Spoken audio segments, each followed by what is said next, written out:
Hi ಎಲ್ಲರಿಗೂ welcome back to YouTube channel Ranjitha Shiva. ಎಲ್ಲರೂ ಹೇಗಿದ್ದೀರಾ, ಚೆನ್ನಾಗಿದ್ದೀರಾ ಅಂತ ಭಾವಿಸ್ತಿದ್ದೀನಿ. ಇದು ಹಂಪೆ ಪಾರ್ಟ್ 2 ಲಾಗ್ ಆಗಿರುತ್ತೆ. ಹಾಗೆ ಎಲ್ಲ ಅಡುಗೆ ಎಲ್ಲ ಮಾಡಿಕೊಂಡು ಊಟ ಮಾಡಿಕೊಂಡು ನಾವು ನದಿಯಲ್ಲಿ ಸ್ನಾನ ಮಾಡೋಣ ಅಂತೇಳಿ ಎಲ್ಲರೂ ಹೊರಟ್ವಿ. ನಾನು, ಅಕ್ಕ, ಹಾಗೆ ಮಕ್ಕಳು, ದೊಡ್ಡಮ್ಮ ಎಲ್ಲರೂ. ಎಷ್ಟು ಚೆನ್ನಾಗಿದೆ ನೋಡ್ರಿ, ನೋಡೋಕ್ಕೆ ತುಂಬಾ ಚೆನ್ನಾಗಿತ್ತು. ಆನಂತರ ಹೊಳೆಯಲ್ಲೆಲ್ಲ ಸ್ನಾನ ಮಾಡಿಕೊಂಡು, ನನಗೆ ನೀರಂದರೆ ತುಂಬಾ ಭಯ. ತುದಿಲ್ಲೇ ಕುಂತ್ಕೊಂಡು ಸ್ನಾನ ಮಾಡ್ತಿದ್ರೆ ನಮ್ಮ ಅಕ್ಕ ಬಾ ಏನಾಗಲ್ಲ ಅಂತೇಳಿ ಮುಂದಕ್ಕೆ ಹೇಳ್ಕೊಂಡು ಹೋಗಿ ಆಟಾಡಿದ್ವಿ, ಚೆನ್ನಾಗಿತ್ತು. ಹಾಗೆ ನಮ್ಮ ಅಮ್ಮನ ಐಡಿಯಾ ಈ ಥರ ಕಟ್ಕೊಂಡು ಅಡ್ಡಾಡಿದ್ದು. ಇನ್ನೂ ಒಂದು ವಿಚಾರ ಹೇಳೋದೇ ಮರ್ತ್ಬಿಟ್ಟೆ. ಹಾಗೆ ನಾವು ಹಂಪೆಗೆ ಹೋಗಿದ್ದು ಒಂದಿನ ಮಾತ್ರ ಅಷ್ಟೇ, ಫೋನಲ್ಲಿ ಚಾರ್ಜ್ ಇದ್ದಿದ್ದು. ಫೋನಲ್ಲಿ ಚಾರ್ಜ್ ಇಟ್ಕೊಡ್ತಾರೆ ಅಲ್ಲಿ ಅಂತ ಅಂದರೆ, ಹಂಗಾಗಿ ನಾವೇನು ಪವರ್ ಬ್ಯಾಂಕು ಏನು ತಗೊಂಡೋಗಿದ್ದಿಲ್ಲ. ಎಲ್ಲರೂ ಫೋನ್ ಸ್ವಿಚ್ ಆಫ್ ಆಗಿಬಿಟ್ಟಿದ್ವು. ನಮ್ಮ ಅಣ್ಣನ ನೆಕ್ಸ್ಟ್ ಡೇ ಅವತ್ತು ನೈಟು ನಿದ್ದೆ ಮಾಡ್ತಿದ್ದಂಗೆ ಎಲ್ಲರ ಫೋನು ತಗೊಂಡೋಗಿ ಯಾರೋ ರೂಮ್ ಮಾಡಿದ್ರು ಫ್ರೆಂಡ್ ಅಂತೇಳಿ, ಎಲ್ಲರೂ ಫೋನು ಚಾರ್ಜ್ ಇಟ್ಕೊಂಬಂದು ಕೊಟ್ಟರು. ಹಾಗಾಗಿ ವೀಡಿಯೋಸು ಮಾಡೋಕ್ಕೆ ಸಾಧ್ಯ ಆಯಿತು, ಇಲ್ಲಂದಿದ್ರೆ ಲಾಗ್ ಮಾಡೋಕ್ಕೆ ಆಗ್ತಾನೇ ಇದ್ದಿದ್ದಿಲ್ಲ. ಅದಕ್ಕೆ ಈಗ ಲಾಗ್ಗಳು ಲೇಟಾಗಿ ಎಲ್ಲ ಅಪ್ ಡೌನ್ ಮಾಡ್ತಾಯಿದ್ದೀನಿ. ಎಷ್ಟು ಜನ ಫ್ರೆಂಡ್ಸ್ ತೇರ ಹತ್ರ ಆಗಿರ್ಬೋದು, ಆಮೇಲೆ ಆ ಕಡೆ ಬಂಡೆ ಮೇಲೆ ಕುಂತ್ಕೊಂಡು ಎಷ್ಟು ಜನ ನೋಡ್ತಾ ಇದ್ರು. ಈ ಕಡೆ ತೇರ ಹತ್ರನೂ ತುಂಬ ಜನ. ತುಂಬ ಚೆನ್ನಾಗಾಯಿತು. ತೇರು ಎಳ್ದಿರೋದಾಗಲಿ ಪ್ರತಿಯೊಂದಾಗಲಿ ನನಗೆ ತುಂಬಾ ಇಷ್ಟ ಆಯಿತು.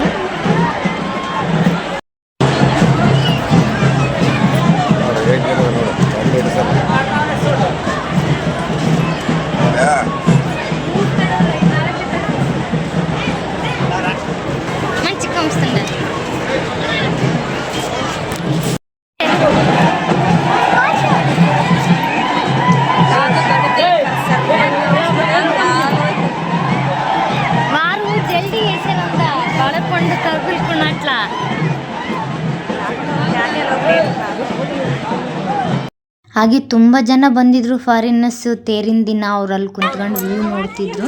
ಸ್ವಲ್ಪ ವೀಡಿಯೋ ಮಾಡ್ಕೊಂಡಿದ್ದೆ. ಯಾರೋ ಒಬ್ಬರು ಸೆಲ್ಫಿ ಕೇಳಿದ್ರು, ಒಂದು ಸೆಲ್ಫಿ ತಗೊಳ್ಳೋಣ ಅಂತೇಳಿ. ಅವ್ರು ನೋನು ಅಂತಿದ್ರು.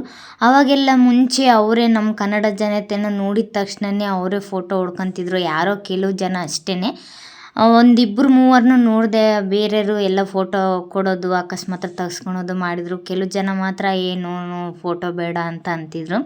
ಇದು ಹಂಪೆ ಈರ್ಪಕ್ ಸ್ವಾಮಿ ಒಳಗಡೆ ದೇವಸ್ಥಾನದ್ದಿದು, ಗೋಪುರದ್ದು. ಅದೆಲ್ಲ ಸ್ವಲ್ಪ ವೀಡಿಯೋ ಮಾಡ್ಕೊಂಡಿದ್ದೆ. ಒಳಗೆ ಒಂಚೂರು ವೀಡಿಯೋ ಮಾಡಲಿಲ್ಲ ನಾನು. ಸ್ವಲ್ಪ ಒಳಗಡೆ ಎಂಟ್ರೆನ್ಸ್ ಹೋಗ್ತೀವಲ್ಲ ಅಲ್ಲಿ, ಅದಷ್ಟೇ ಸ್ವಲ್ಪ ವೀಡಿಯೋ ಮಾಡ್ಕೊಂಡಿದ್ದೆ. ಅಲ್ಲಿಗೆ ಒಳಗೆ ಹೋದ ತಕ್ಷಣ ಸ್ವಲ್ಪ ವೀಡಿಯೋ ಮಾಡಿಕೊಂಡು ಫೋನ್ ಆಫ್ ಮಾಡ್ಕೊಂಡ್ಬಿಟ್ಟು ಮನಸ್ಫೂರ್ತಿಯಾಗಿ ಕೈ ಮುಗಿದು ಹೊರಗಡೆ ಬಂದ್ವಿ. ಟಿ ವಿ ಮುಖಾಂತರ ಅಭಿಷೇಕ ಮಾಡೋದು ಅದನ್ನೆಲ್ಲ ನೋಡೋಕ್ಕೆ ಚೆನ್ನಾಗಿ ವ್ಯವಸ್ಥೆ ಮಾಡಿದರು. ಬಂದಿರೋ ಭಕ್ತಾದಿಗಳಿಗೋಸ್ಕರನೇ ನಾವೆಲ್ಲ ಕೈ ಮುಕ್ಕೊಂಡು ಹೊರಗಡೆ ಬಂದ್ವಿ. ನೆಕ್ಸ್ಟ್ ಹೋಗಿದ್ದೆ ನಾವು ಅಂಜನಾದ್ರಿ ಬೆಟ್ಟಕ್ಕೆ.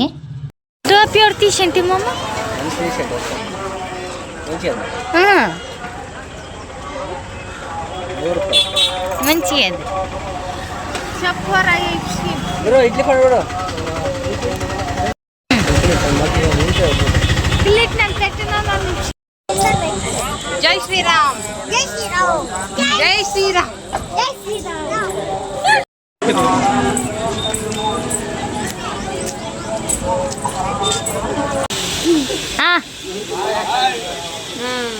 ಹಲೋ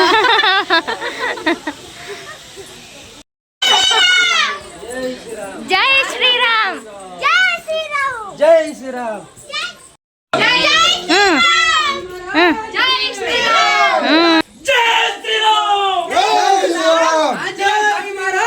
ಜೈ ಶ್ರೀರಾಮ್. ಅಂತೂ ಇಂಥ ಆಂಜನೇಯದ್ರ ಬೆಟ್ಟ ಹತ್ತಿದ್ವಿ. ನನಗಂತೂ ತುಂಬಾ ಖುಷಿ ಅನ್ನಿಸ್ತು.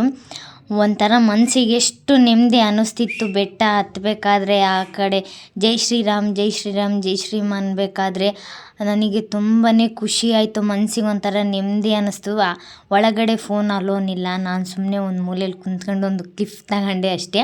ಹೊರಗಡೆ ಬಂದು ಎಲ್ಲ ವೀಡಿಯೋ ಮಾಡಿಕೊಂಡೆ. ಸ್ವಲ್ಪ ಎಷ್ಟು ಚೆನ್ನಾಗಿ ಕಾಣಿಸ್ತಿದ್ದೆ ನೋಡ್ರಿ.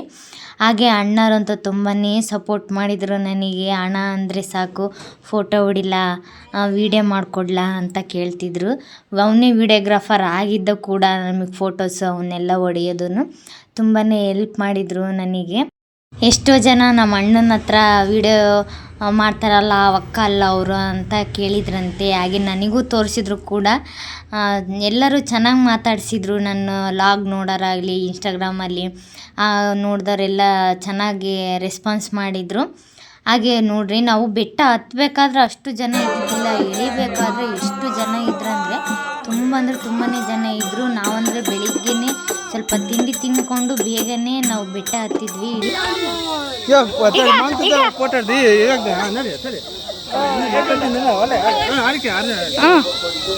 ಈಗ ಭಜನೆ ಮಾಡಿಕೊಂಡು ಬೆಟ್ಟ ಹತ್ತಿದ್ರಲ್ಲ ಅವರು ನೆಲ್ಗೆಟ್ ನೆಟ್ಟರೇನೆ, ಹಾಗಾಗಿ ಸ್ವಲ್ಪ ವಿಡಿಯೋ ಮಾಡ್ಕೊಂಡಿದ್ದೆ ಅವರದು. ಹಾಗೆ ಹೊರಗಡೆ ಇದು ಎಂಟ್ರೆನ್ಸು ಹೋಗ್ತೀವಲ್ಲ ಅಲ್ಲಿ ಇರೋದು, ಸ್ವಲ್ಪ ಕೆಳಗಡೆ ಇಳಿದು ಸ್ವಲ್ಪ ವಿಡಿಯೋ ಮಾಡ್ಕೊಂಡಿದ್ದೆ ಬರಬೇಕಾದ್ರೆ. ನಾವು ಸ್ವಲ್ಪ ಹೊಟ್ಟೆ ತಣ್ಣಗೆ ಮಾಡ್ಕೊಳೋಣ ಅಂತೇಳಿ ಕಬ್ಬಿನಲ್ಲಿ ಕುಡಿದ್ವಿ. ಕುಡಿಯಮ್ಮ ಅಂದರೆ ತುಂಬಾ ಬಿಸಿಲಿತ್ತಲ್ವಾ.